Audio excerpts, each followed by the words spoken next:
we just get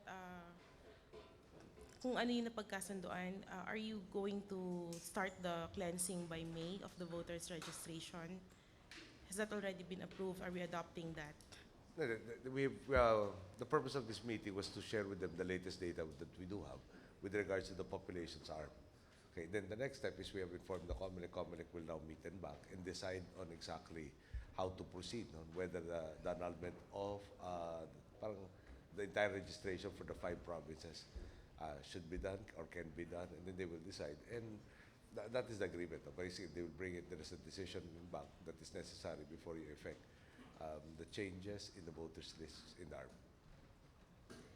Sir, relatedly, can we get an update on our efforts to cleanse ARM also of private armies? Not only ARM, no. We're going around the entire country. We actually had, I'm sorry if I knew you were going to ask, I would have checked the records. But we did have a meeting, I don't remember the exact date, but not too distant, no, wherein we assessed yung private armed groups.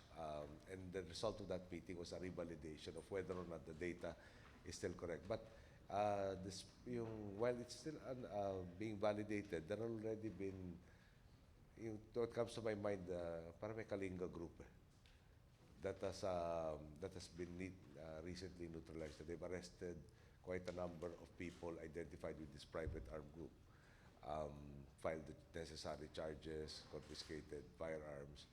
In Abra, we are told, no, that there is a marked diminution of the violence normally being experienced in Abra. Pero that list is, I can't go into all of the details, so, but it's quite an extensive list. And I've tasked the PNP specifically for the continuing efforts to remove all of these private armed groups wherever they exist, not only in the army. Sir, last na lang. Yung efforts, sir, ng admin to come up with a slate of candidates for ARMM, what kind of team are we going to field for the elections in ARMM? Well, syempre, those who share the same vision that we do have, no? That it is not leader-centric, but it is actually community-centered. What does that mean? Di ba parang avoid the people that will lend themselves to personality cults, but rather share the vision of what exactly should happen in the arm.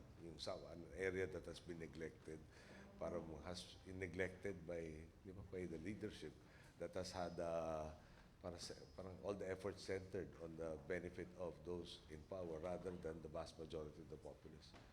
But at this point in time, instead of thinking of states, we don't think we'll have difficulty in coming up with candidates. But we want to ensure that while it is under our watch, that the process of reforming, the entire process of securing the mandate, especially in ARM, is done.